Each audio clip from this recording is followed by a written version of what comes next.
Play ball. That was There good. we go. We're off and running, Jake. That was good, right? All right, good. That meets our approval. And Let's so go. Now, welcome to the Slide Podcast. I'm your host, Coach Aaron, and Banana Jake is joining me tonight as my co-host. And this is a Sunday night recording, Jake. This is rare. I put one of those in our availability, and you know what I had to look at first is when the Dolphins played. And then when I thought they were going to lose, I was like, man, how am I going to do a podcast now with the Dolphins lost? And then they pulled it out. So, ha-ha, Lila, ha-ha. Jake, how you been doing, man? How about you?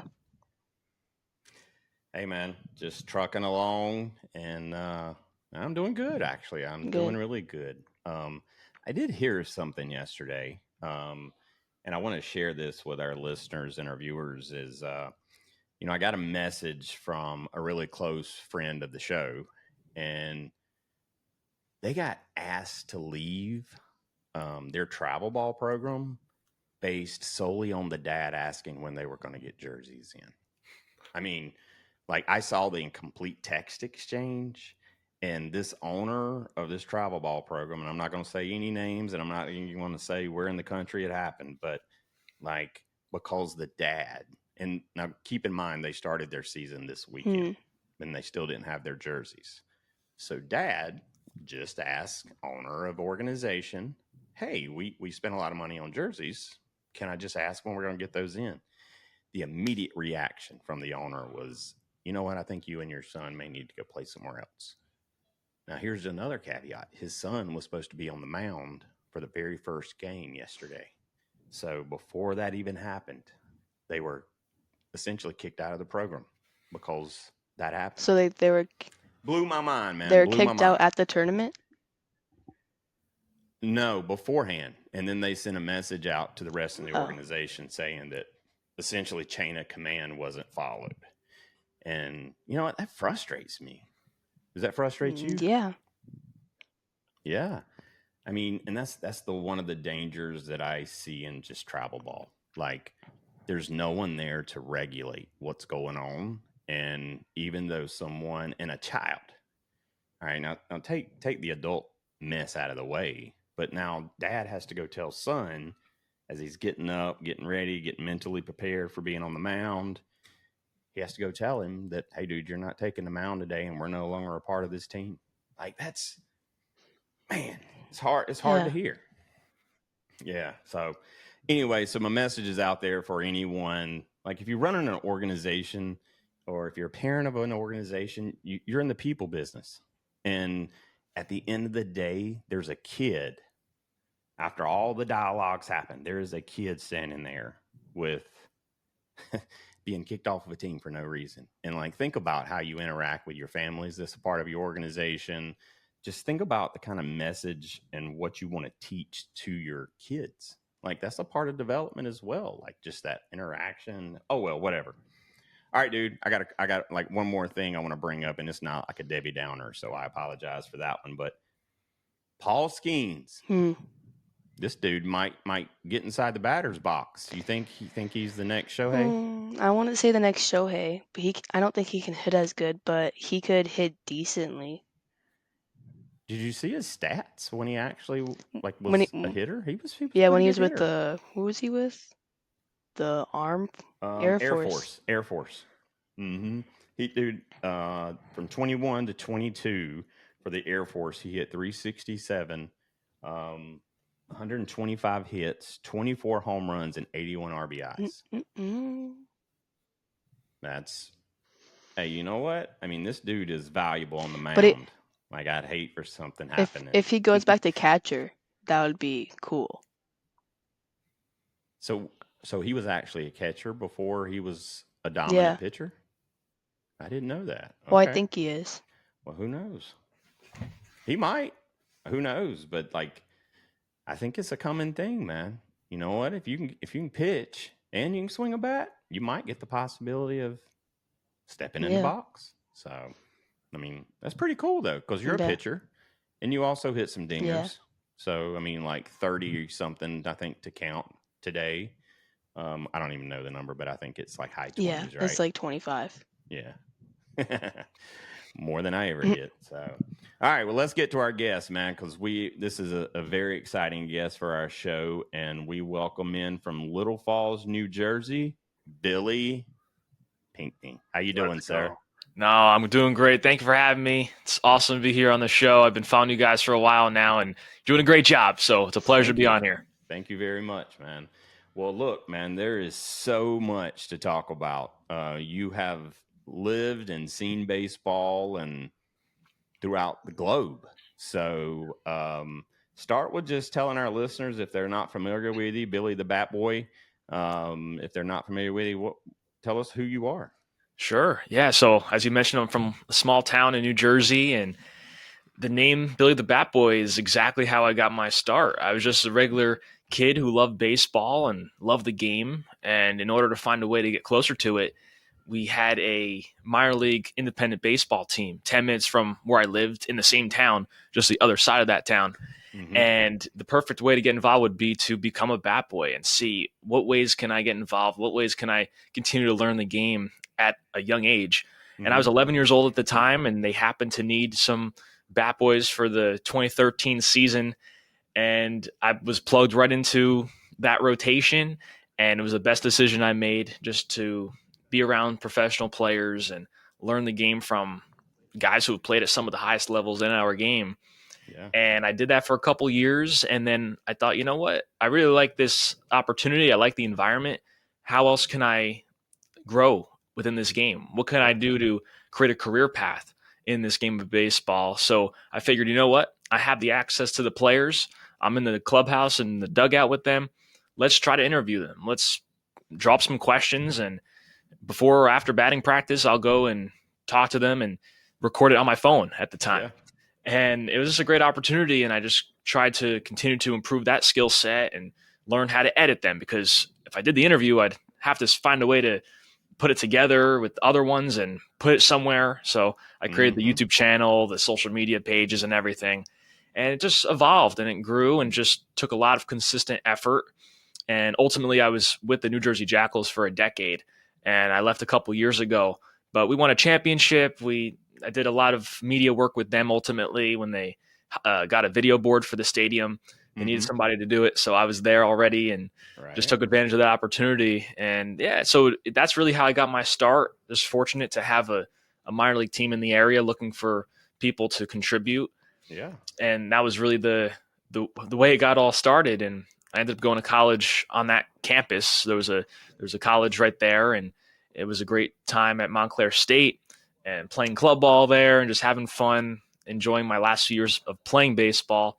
Mm-hmm. And then I ultimately published a book last year to help youth players, and it was pretty much a compilation of those interviews that I did when I was younger. So it was just a nice full circle moment and just a great career so far. The first decade or so, a lot of cool memories. Dude, all right. So this is the most impressive part, Billy, is you started that journey at 11 years old. Yeah. Like, little did you know at that age, at that first game where you're picking up one of those bats, that was going to lead you down a path that now, I mean, who would have predicted? I mean, Yeah. it's impressive. It's impressive that 11 years old, you were a bat boy. At 16, if I'm not mistaken, you were part of player procurement. Yeah. Like, Yeah. That's right. like at 16, really? Like Some people, evaluating talent? yeah, I was, and I was fortunate to have a manager there who actually allowed me to help him out. You That is might think so some people awesome. might be, well, what do you do? What does a 16-year-old or 17-year-old kid know about finding players for a professional team? What does he know about evaluating talent? But I guess just being in the dugout for so many years, just observing and Right. realizing, you know what, this is the kind of guy we need. That's the kind of guy we need. I was able to help him out a little bit, send him some players, and that was a really interesting experience as well, because it helped me with the business side a little bit and the Yeah. inner workings, the GM mentality. So it was really fun. And yeah, it's funny. I had a professor in college say, you were doing night games at 11 years old. Like you were getting home at 10:30, 11 at night. I was like, you know what? That sounds about right. I didn't even think about that. It was way past my bedtime at that age, but Yeah. it was fun. I wanted to be the last one in the clubhouse when the players left, I just loved being there. Like, it didn't matter the time. I just wanted to be there. And that's the kind of passion you need if you want to play this game for a while or work in the game.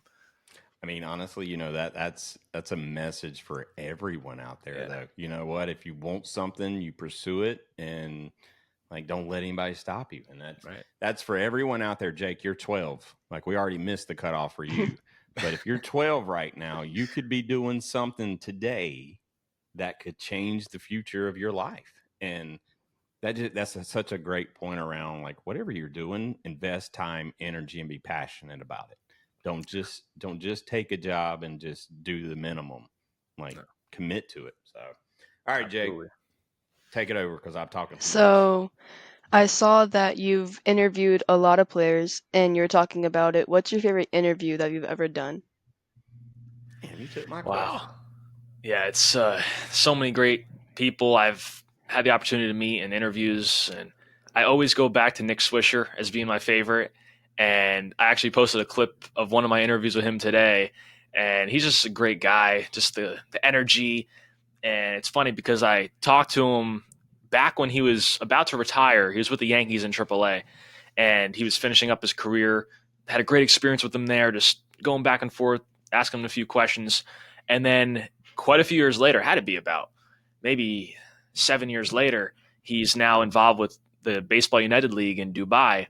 And I Mm-hmm. went over there to cover baseball, and he's involved with that as a co-owner. So I got to interview him again this past November, and 7 years later, I'm all of a sudden talking to him again, interviewing him, and he remembered that time back in, I don't know if it was 2016, 17, around there somewhere. Wow. And it's just really cool to create relationships. You never know what's going to happen from them, and just once again, someday down the road, meet up with them again and talk to them about whether it's something similar to what you talked to them about the first time or something completely different. Yeah, That's that's that's cool. crazy. Yeah. Yeah, he's a great guy. Jake, who's been your favorite interview so far? Hmm. I don't. I don't really have a favorite interview. They've all equal. They've been good, Okay. all of them. Yeah. Yeah. Yeah. It's super hard, 2.5 years into this and hundreds of guests. It's hard for me to pinpoint my favorite too, because just like you said, like, everything is like you learn something different from each interview. So Absolutely. Everyone's unique. Everyone has a yeah, unique perspective, and what sometimes different people have a different way of delivering it, or maybe some guys don't elaborate as much or are a little bit more short with their answers, but maybe there's some truth in the short answers too. You never know how yeah. everyone speaks and how they convey Ooh, information. So let me ask you for some advice, and I you apologize, Jake. You want to go ahead I and finish I your have my question then? favorite. It's either Coach Rack or Nelly. Oh, Nice. okay, yeah. That's Those were really good Yeah. interviews too. So, um, man, you didn't mess my train of thought up. Oh, I got it. So Billy, we have field reporters on our show. So Yeah. these are kids just like Banana Jake, young men, young women. I hate calling them kids. And they're out there interviewing. Like, what would you say to these? And we're about to double in size in Wow. field reporters. So we're about to go 8 to That's probably awesome. 18 to 20. Yeah. But what advice would you give kids out there that are starting to really experience getting in front of the camera and interviewing? Yeah, no, I just think back to when I first started, and it's definitely a process. You don't want to be too hard on yourself to be perfect right away because no Right. one's perfect at all ever. Yep. But just getting the reps, getting the experience, I look back and I remember just taking every opportunity possible to speak to players. And even if it's somebody who's a little bit different from your typical interview, maybe there's a different sport, or there's somebody who works in a front office with a team or is a broadcaster, they're still a good subject to talk to because you never know Mm-hmm. what you're going to get from speaking to somebody. So I'd say to just try different things. Something that Joe Buck told me, the legendary announcer, Oh yeah. he he told me when I talked to him years ago when I was beginning, he told me learn a lot about different industries, different things, whether it's entertainment, music, politics, whatever it is. Be pretty well versed and be exposed to different areas. Not necessarily be an expert. You don't have to be an Right. expert in everything, but just understand some different things. So then maybe it will come up in an interview or a conversation, and then you could expand on something that you might not have expected talking about, but it just happens to come up.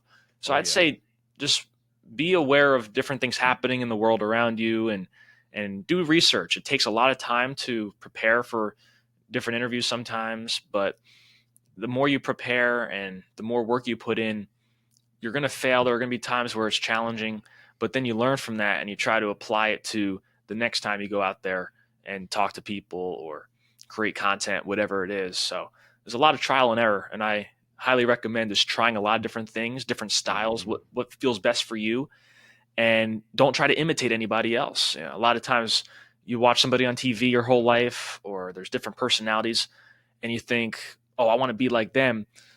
They got there because they did it their own way. They have Their their own way. unique personality. Embrace your own personality and allow that to shine through. And don't feel like you have to be uh, similar to anybody else. Everyone has their unique way of doing it. Yeah, I completely agree. I mean, just looking at the personalities that we have on our team now, significantly different personalities. I mean, Yeah, whether it's just an age thing, it's just different personalities, and that's what I tell every single one of them is don't try to do it another person's way. right. Like that won't work for you. And I mean, you can take bits and pieces from 10 different people and help create your style, but like Absolutely. it still has to be your style that you're rolling with. So Sure. well, man, look, you've been all over the globe. Let's talk about this Dubai thing. Like, so what's going on over there in the Middle East? There's a lot happening. A lot Yeah, happening. I know it's pretty wild to think about. A few years ago, I had no clue. I don't think anyone really thought about this kind of thing happening. yeah, And it's just really exciting to see what they're doing, to have so many former major leaguers come together and invest in a league like this in a different continent, in a place where yeah. it's really not known to watch the sport of baseball in person. And Mm-hmm. they're creating a stadium now. It's called Baseball United, and it's going to be Barry Larkin Field, because Barry Larkin, Oh, the Reds legend, he's one of the main guys involved with the league. He practically began it probably a few years ago now, and it's really cool to just be a part of it on the media side and have gone out there to the Dubai area to mm-hmm. create content last year, and to just see what they're doing and trying to give back to the next generation, but at the same time bring people in here who are very skilled individuals. They want to have the big league veteran players who are established and on their way out later in their careers, like Bartolo Mm-hmm. Colon, Robinson Cano, Yeah, and have them play with guys who are top prospects from these different nations and places that you might not really know have a lot of potential and a lot of players yeah, who are coming up.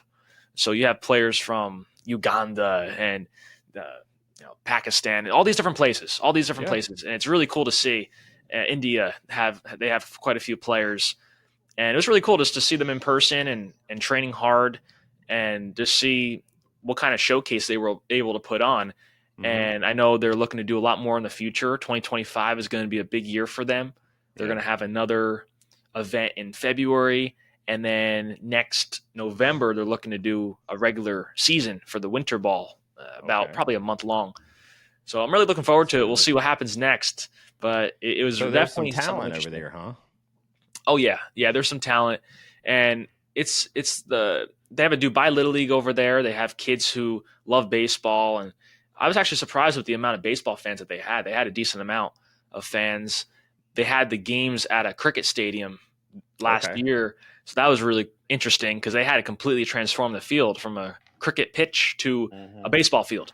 Regulation, and they had a really really nice setup for that, and it took a lot of work to import the clay, and they use sand from the desert, and all these places they had to bring it in from. It was unbelievable, That's but crazy. yeah, it's really good what they're doing. I've only seen Dubai from like my Apple TV screensaver and all these like cool movies that do these like aerial shots. I Right. mean, is it as jaw dropping as it looks like it is? It is. It's really interesting because it's very modernized. The whole city seems like it's so new because it Yeah. is pretty new. It's a It's more of a modernly built area, and they really built it up from sand. It was a desert, and they Yeah. did a great job at just making it a safe, clean city that has a lot of cool attractions. You have the the very very tall building, Yep. Burj Khalifa, and then you have the obviously the deserts where you could go out and ride a camel and Did things you like get that. any sandstorms while you were there? No, but they did bring us in one of those safaris. Now, when you think of a safari, I think of the zoo and seeing the animals and everything. Right. Their version of a safari is totally different. They bring you in one of these cars, these trucks, and they drive up and down the sand dunes in the desert. And we were about to throw up. We were getting a little dizzy, but I was like, man, we got to slow this thing down. We're going up and down these dunes. So a But safari is you're cruising in the desert. yes, they're bringing us in one of those trucks, and we're going up and down, and it was unbelievable. Just to get us to a nice point to get a nice photo op. That's what it was for. You know what? I'm still down to go over there, Jake. I, You I want to down? go. Yeah, me too. Hey, plan it Let's November of 25. All right. hey, let's put it on the calendar, Jake. Let's go. Yeah, man. All right, Jake, what you got? So when you're writing your book, what gave you motivation to keep on like typing or writing when you were doing it? Yeah. So the book, it's one of those projects. Any type of long-term project like that, you have to have a deeper why because it's not instant. It's not an instant gratification thing where Yep. oh, I'm going to start it right now and I'm going to end it by the end of the night. It's not going to happen. So you have to have a deeper why and Commitment. what you're doing. There has to be something that's really motivating you. And for me, it was just being able to give back to younger players and help young kids who might be going through some adversity. And when I was a young kid, I had fun playing the game.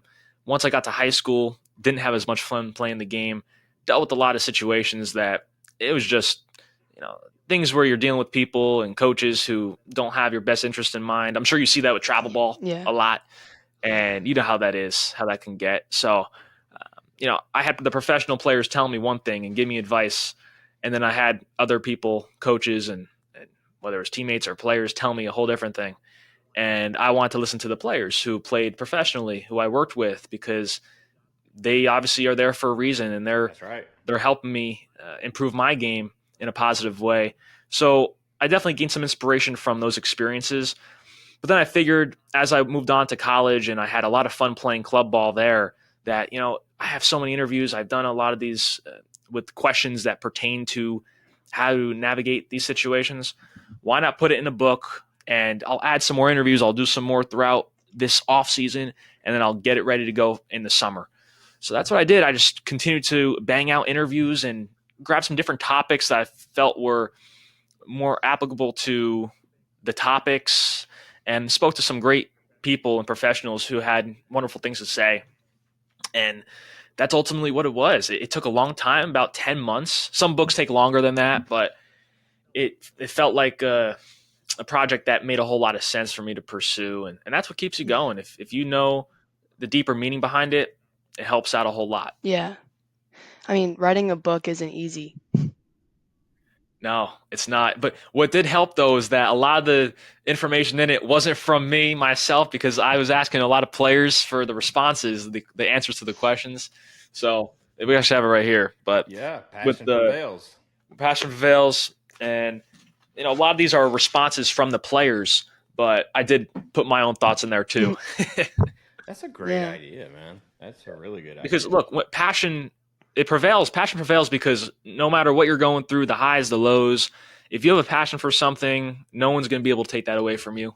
100%. So you have to keep going, and no matter what it is you're dealing with, if you're passionate about something, I felt like I was the most passionate guy on my team when I was playing.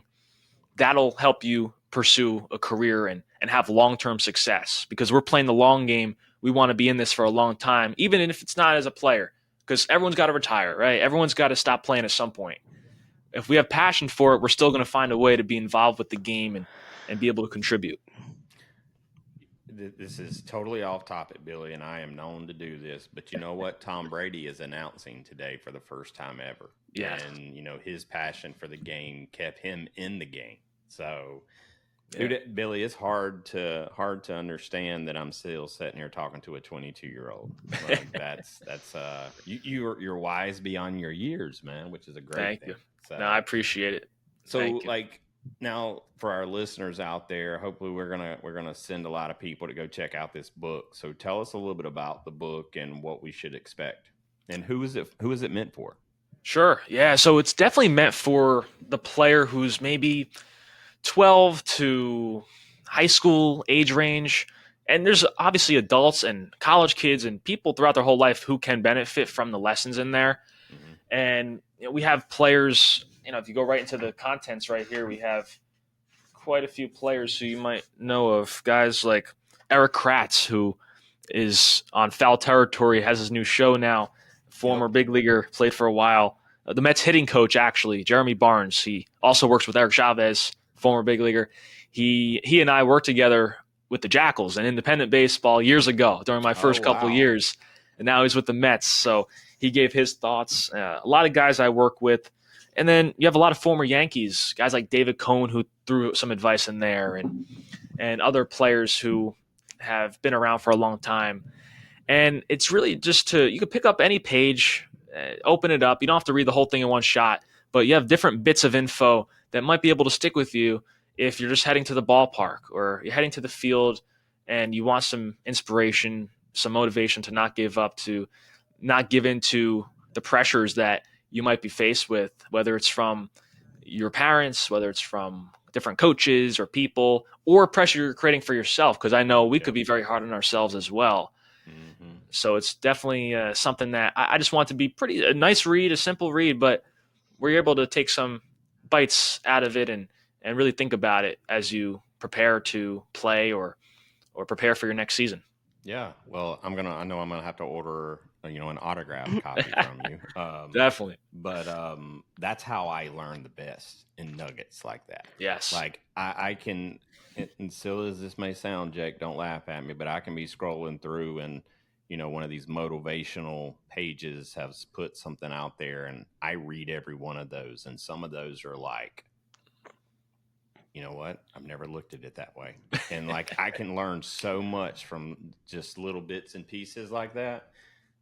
That'll shift my life in some cases. So definitely going to have to pick it up because Yeah. I know it's about kids and adversity and some challenges, and there's a lot of conversation these days around mental health for our young players, and I don't see it getting any better. Yeah. I just with the It's social media part of everything, and it's all a double-edged sword. We love it for certain reasons and we hate it for others, but it's it's definitely. it's it's challenging out there today. um Yeah. It I definitely think is. I It think definitely is. Jake puts up with a lot more than I ever had to put up with, at my age, and I can't understand, how some of these guys do it. Yeah. Well, kids are opening up their phone, they're comparing themselves to other players in their Yep. age range, and it can be very difficult to just put it away and focus on your own game. And I think the driving stat for this book too is that 70% of youth athletes quit by age 13, and it's Wow. just not fun anymore. That's really the reason why. It's just they're not having fun, and they feel like it's more of a job, and they're not enjoying it. And Yeah. that fun could be sucked out for various reasons. It might be different for everybody, but it's really challenging. So you have to know why you started in the first place. You started playing because you had fun and you enjoyed it. And once it becomes pressurized and you start looking around and who's getting this opportunity, who's playing on that travel team, who's getting a Hmm. scholarship, that's going to start to eat at you then and Yeah. make it less fun to play. Yeah. And I think there's so many stories in sports, and I think this is why sports is so amazing. Is there's so many underdog stories, Oh yeah, and like those are the stories that truly motivate me. I mean, Jake, you ever saw the movie Rudy? I've heard of it, but I don't think I've ever watched it. Oh, gotta watch it, dude. I mean, it's an inspirational story, and it's a true story. But I mean, there's so many of these, stories out there that are, I mean, incredible to hear, and hopefully kids, take inspiration from things like that, and really. But let's just talk a little bit about what adversity just exists for kids. I mean, social media. What else you feel pressure from, Jake? Um, I don't like when I see like Instagram posts and it's showing a kid getting like the select vest, say for example. Hmm. When I saw like those rosters, I knew it was just because the kids had a name for themselves. Oh, so it was more established names kind Yeah. of thing. Gotcha. It's Well, starting younger and younger too. A lot of young kids, and then if you see someone's name in there and your name's not part of it, you might get discouraged, and that might make you less motivated to train, or it can make you more motivated to go and train harder. yep. So it depends on the individual. Yeah. I mean, that's where you really need a support group around you. You Sure. know, Jake, I know you have that. But then, another factors that play into it, Billy, and I see this so much in the youth game is parents. Oh, Like, but parents do the comparisons too. yeah. And Oh yeah. that is where it becomes completely not fair, Oh yeah. because a parent look, my baby is always the best, Billy, and I don't care what you say about your kid, but he's my kid's better, right? I Yeah. mean, and that's how it really is. Yeah. And parents carry that burden of, well, best friend over here, her kid just made this big Canes travel team or whatever the case may be, and now my baby's not, so he needs to go to practice every single night this week Mm, to get ready. And yeah. I don't It's know, tough. that's where, like, I could see driving kids away from the game. Is that's not fun. I Right. mean, Oh, it's not. No. like, I think kids should be taught to compete against themselves. Because at the end of the day, that's who's going to stop you from reaching your goals. I believe, Yeah. is yourself. Um, For sure. Sorry, Billy, I get on tangents sometimes and stuff like this. Now, No. Jake, what we haven't done today, and we haven't talked about this, but I don't know, have we done an episode where with getting benched? Have I told you this? Mm, Oh, so we came up with a new thing last week, and Billy, I apologize. I do this a lot too. So, but at any point in time where someone speaking is getting long or on a tangent and yeah, getting we did. boring, I remember that. clap your hands twice, and that I get benched. So, Billy, it's just a way for me to keep things fresh, Oh, because that's not great. everybody wants to freaking hear me talk. Yeah. So Yeah. Lila's benched me a couple times. Feel free, Jake. But now look, I can do it to you. Okay. So anyway, Oh so let's man. keep moving. Billy, so as you've been going through your career and interviewing so many different people, have you ever had an interview that, like, in your head was going to go one way, but then you meet that person and the interview just completely, like, trips you up? Oof. So it goes to the worst side. It doesn't go as Well, planned. either way. No, Either either way. way. That's a good question. That's a good question. I've been asked if there were any people who are a bit, standoffish Well, I or didn't want not. to throw any names out there under the bus like But that, but yeah, it's a really good question. I've been fortunate to talk to a lot of players who were great with talking to me, but I got to say, over in Dubai, there was a professional cricket player who mhm. is retired now. I think he threw, or I don't know what the terminology is, but he threw the fastest ball.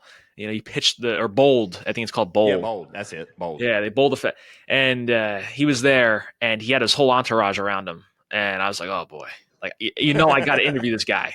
I got to Yeah. interview this guy because it's more of that competitive thing in myself. I'm like, if I don't go up to this guy and ask him to do an interview, I'm gonna be thinking You're about gonna it all night. regret it. Oh Yep. yeah, so I was like, we're gonna go up to this guy. He's got his security dudes around him. He's straight faced, no expression, and I don't even know if he speaks English or not. I didn't even Mhm. know. I really had no clue. I thought maybe one might be an interpreter.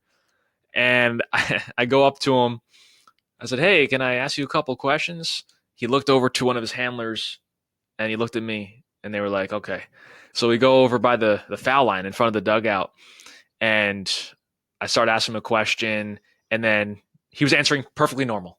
It was like no problem at all. I So was like, "Oh, okay." English and everything, no Yeah, translator. no translator. I'm like, okay, this actually went a lot better than I thought. This is pretty good. But sometimes I feel like you get some certain players or people involved who might be a little bit cautious Mhm. about who they're going to talk to or What they're what gonna they're get going to be asked. asked because you Yeah. never know. There are some Yep. people out there who are trying to dig and get Loaded that up. Yep. juicy info. And I'm not that kind of guy. I'm not going to be like that. But they don't know that. So that was a pretty interesting one. I actually never posted the interview. I got to do that soon. That's cool. Well, Yeah. like what did you take away from the interviews that you did over there? Like anything insightful? From an outside, I mean, truly an outsider from a baseball perspective. Like Yeah. anything cool? It was interesting because I did talk to a few fans too, and they were actually American. So they Oh, were okay. from the States, and then they just moved over to Dubai. Oh, So that was wow. interesting. And then a lot of the players too were just normal players you'd see around minor league baseball, major league baseball, and they all had a lot of similar things to say about the opportunity. But one interesting one was actually an interview with a beat writer from Japan. Okay. So this Japanese guy who covered baseball for a long time, and he was telling me that his favorite player was Pete Rose growing up, and Wow. how he went to different games. And we're talking about at the time it's when Otani was a free agent, and Yeah. Yamamoto. We were trying to figure out where they would go, and just to experience the different cultures. There were so many diverse cultures there, Yeah. from the not just the players but staff and people who were covering it, everyone involved. So I definitely took away a lot from that international aspect of it. Yeah. So I think that was a pretty unique thing. I mean, it has to be like just so eye opening to go to a country that you don't expect to talk baseball. Yeah. And I mean, there is no green grass. I mean, I don't. Is there any green grass in the Middle East? I mean, we got the cricket field, and that might be close to it, close to about it. Is that turf or is that real grass? You That wonder. was real grass, and Oh, was it? they had to chop it up essentially and like make it into a baseball field. Wow, But yeah, I'm trying to that's remember if there was grass. There was obviously a lot of sand. You could make a lot of beaches out of that sand. yeah, no kidding. But I remember seeing Tom Cruise. I don't know if you ever saw the Mission Impossible where he's like outside the tallest building, like, and okay, he's I out don't there with remember that suction scene. cups. Yeah, So okay. he was literally on the outside of that building at the top. Now he had a bungee attached to him from a helicopter, but Oh, like I remember that movie, and then they had a sandstorm roll in, and like it was. I definitely know I want to go to Dubai. I don't care. yeah. You got make Let's sure you go. don't go when they make it rain because they see the clouds over there. They put What? droplets and they do Yeah, cloud they put seeding. like chemicals in the So air. yeah, yeah, they make it rain, and then they don't have proper drainage, so it floods. Oh.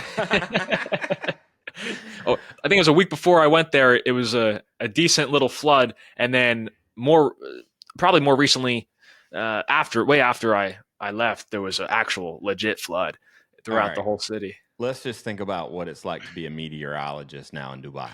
Yeah. Hey guys, we know it's going to rain tomorrow. Listen, I'm willing to bet on it. And I mean, that's pretty funny compared to our meteorologists. They're like, look, it's showing it, but who knows? Yeah. So that's funny. No, it was crazy. Well, man, what's baseball? What have you learned in your life in baseball? Like, what do you have something you can like pinpoint? Like, what is it about baseball that just kept you around? I think one of the main things is just being around good people, just the Yeah. chemistry and the relationships. I'm a big relationship guy. I love meeting new people. I like being around the players, and that's what really kept me going when I first started as Hmm. an 11-year-old. Keeping up with the players, keeping in contact with them, texting them in the off season because I genuinely cared, and they were great guys, and just being able to establish those connections throughout the game, whether you're working in it, whether you're a player or coach. I just appreciated that. Like that's what I really learned is just how to create new relationships. And but on the lessons side, when you're dealing with the challenges and everything, failing, I firsthand witnessed guys who are really struggling and getting released, getting cut from the team, and also the good side, the positive side, getting signed by a big league club and then Yeah. ultimately making it to the big leagues. And Yeah. I think one of the more special moments was when I was able to go to a major league ballpark and see a player who I worked with when I was much younger ultimately make it to the big leagues and Oh just wow. see the kind of progress and what it took to ultimately get there. And that's what's inspired me. Seeing them eat peanut butter and jelly sandwiches every day and then go and have sushi and steak sandwiches at Yankee Stadium. Hmm. You see the kind of work ethic they have firsthand, and it's so difficult. It's obviously a difficult game. There's so much failure, and how do you handle the failure? Yeah. That's really another key element to it.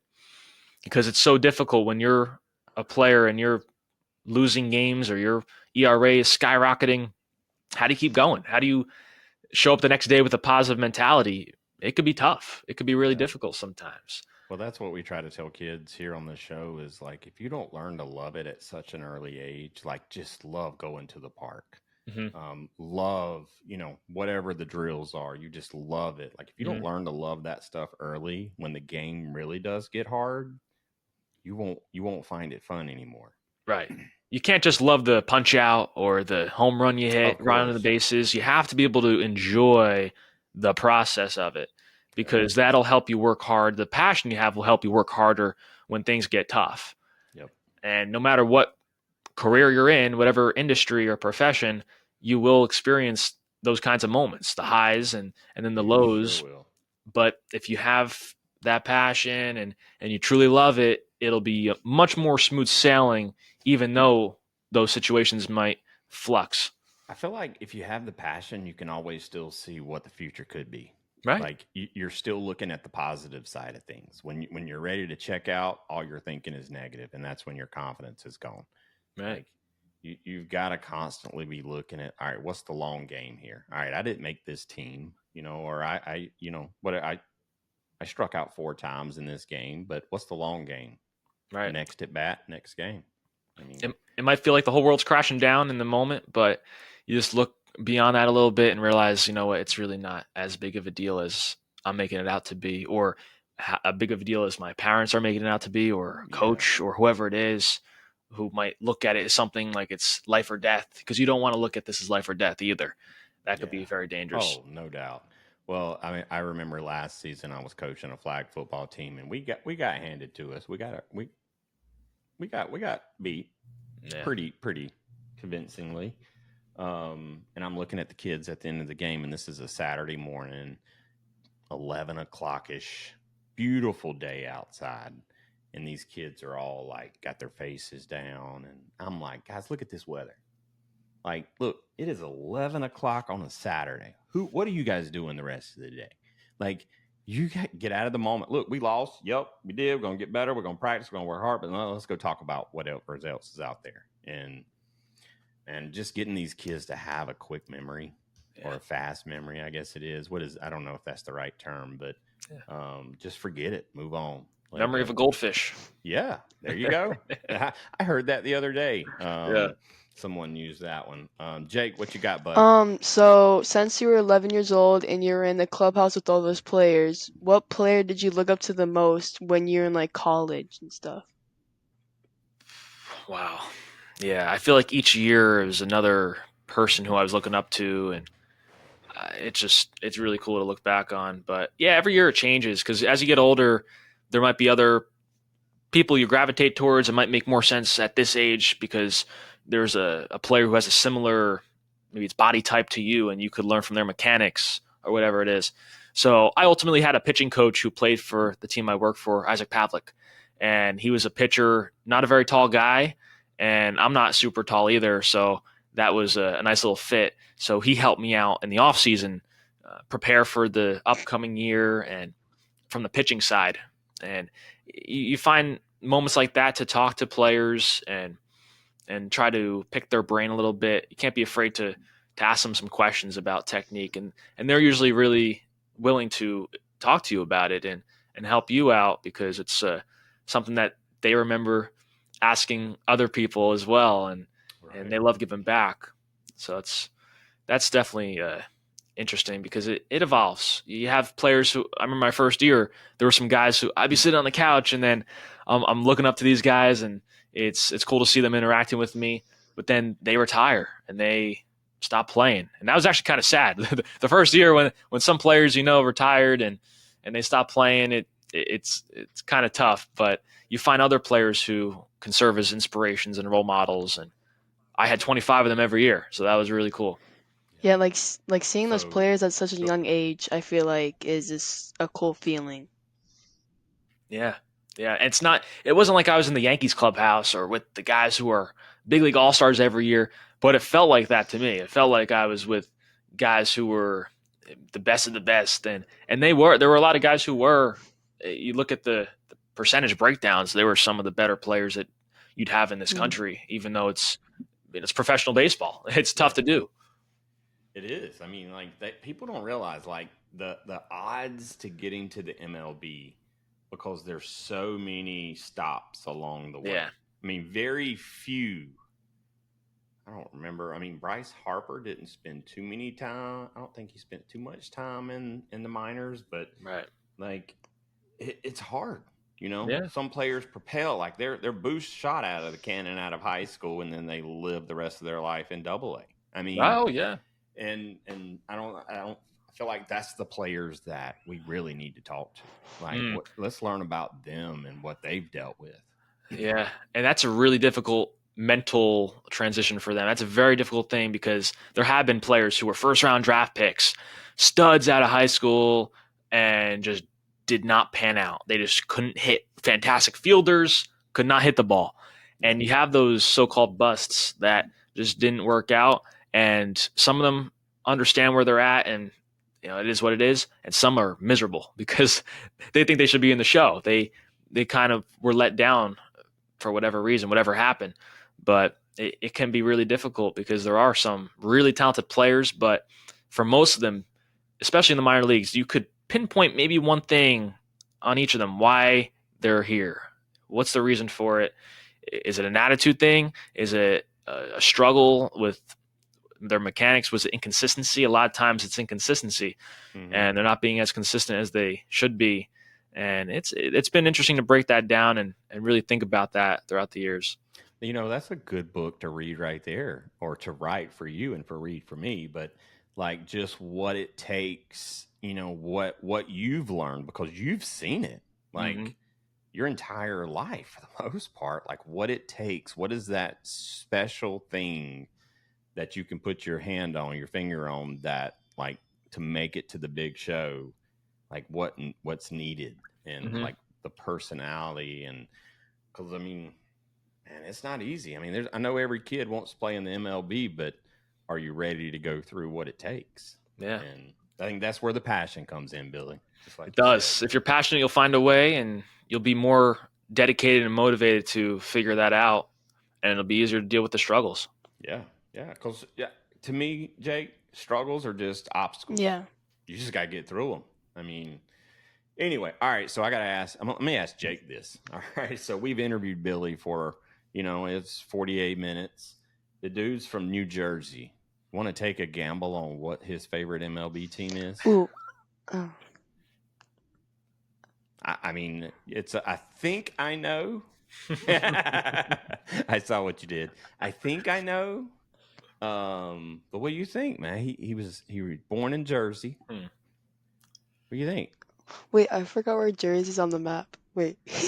Oh my gosh. It's right below Yeah, New the York. Yankees. Right there right there.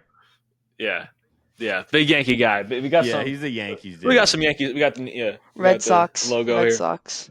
You're a Red Sox Mhm. fan? Oh boy, oh boy. Ding! No. Y'all go at it. I got a couple buddies who are Red Sox fans, so I'm used to Yeah. it. A lot of Mets fans around here too. So when I was growing up, and the Mets were actually pretty good during the 2015 era, World Series era, Yeah. I always had to hear it because they were winning more games than the Yankees were back then, back in middle school. But that So, didn't last long. didn't last long. It was short lived. It's okay. But I think baseball needs the Mets to do good though. I feel like that's one of those teams where, like, if the Mets are doing well, MLB's doing well. Like, Sure. there's some of those. I mean, the Yankees are the same way. The Red Sox. Those teams. Like, I feel like that's when like the league's doing well. I don't know. I Yeah. have no clue. I got nothing Billy? against the Mets. They could win all they want. Well, that's right, because they're in the National League. Yeah. Anyway. I mean, they That's ain't gonna fine. make it to the big show. So Yeah. nah, I'm just kidding. For We'll all the see. Mets fans out there, I don't have any bias. I don't have any problem with you, so it's okay. So Yankees fan. All right, let me tell you who I grew up, and everyone on this show that listens to this show knows this story. But I grew up loving Jose Canseco, Ooh. and like now I'm a bit older than you, Billy. So I'm Yeah. 2 times and a little bit more. So Yeah. I grew up during the Bash Brother days, and I always wanted to see Canseco in a Yankees jersey. And he got that opportunity, but just way too late. Mm. So was that in the era as you were watching the Yankees? Did Canseco make it in there in that window? I don't think no. He No. was a bit before that. I barely remember '09, the World Series. Oh yeah. Oh So well, yeah. You were young. I was a bit young there. I remember 2010 and on pretty much 11, 12. Those are the years I really remember with the Giants winning and the Cardinals. I remember those Yeah. years pretty well. But So did you get to yeah, watch Bernie play? Bernie, I Like don't remember his career.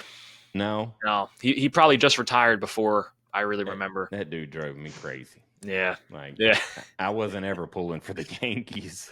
yeah, And dude, he just didn't have this like big monstrous like command batter's box presence. And I'm like, strike the dude out. And yeah. he would always find a way. I mean, solid guy. All right, who's your favorite MLB player? Like if you had to put that one dude up there as a fan, Billy, not as in the press, who was that guy?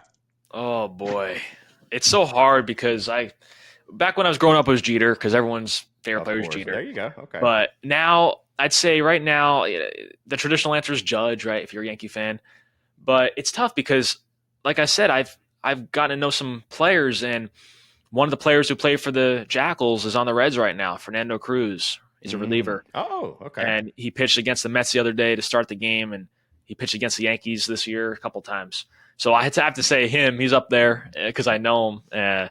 A few other guys who I've just gotten to know a little bit throughout the league. But as far as a Yankee fan, if you're like a fan, you can't go wrong with Judge, right? Yeah, Can't go wrong. 99's where you're hanging it. So Yeah, yeah. yeah. So it's Jake, who's your favorite player right now? I know you're a Red Sox fan, but like do you have that favorite player? Rafael Devers or Jaron Duran. Okay. Okay. there we go. Two solid Billy, Yeah. picks. sounds weird coming from the host of a baseball podcast, but I know more youth baseball players than I do MLB players these days, man. Like I'm gonna No, tell you, like that's a I good. That try could to be a good keep thing. up. That's a good thing. Yeah, Well, look, I look at every one of these dudes and ladies that come on this show as superstars themselves, and yeah.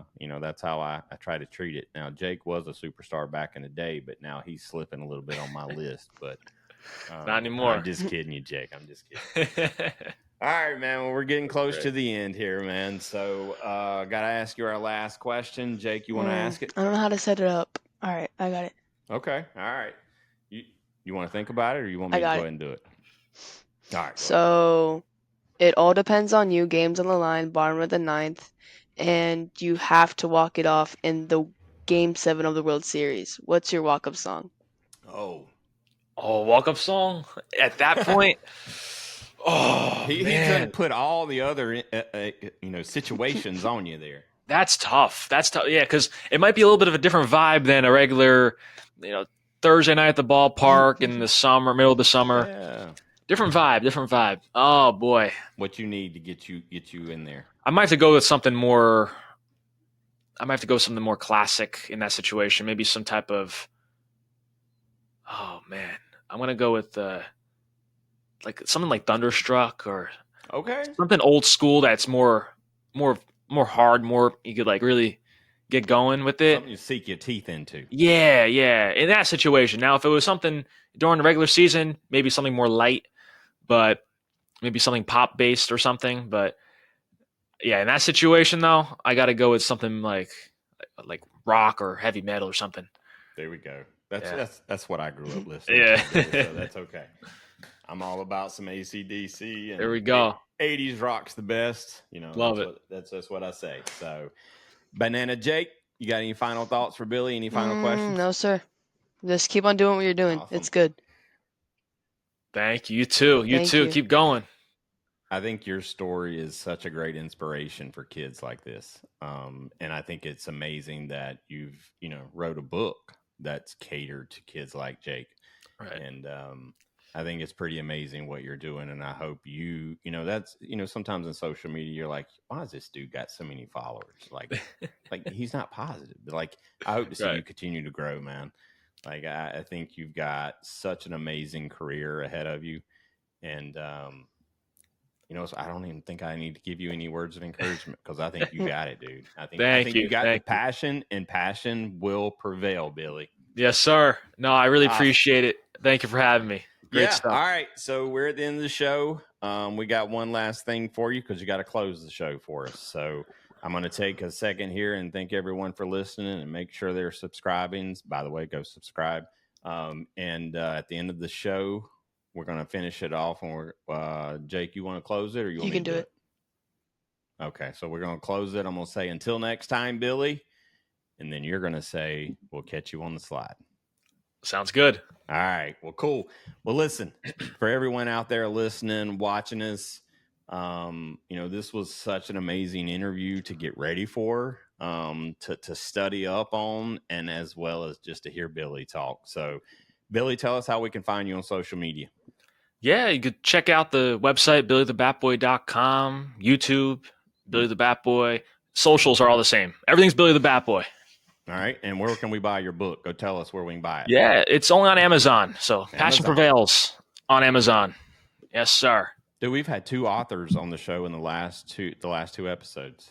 I don't know love why that. that happened, but yeah, 11-year-old Michael, he's written a book. Oh He written yeah. like a science Nice. fiction book. Yeah, 11 years that's old, awesome. 12 years old.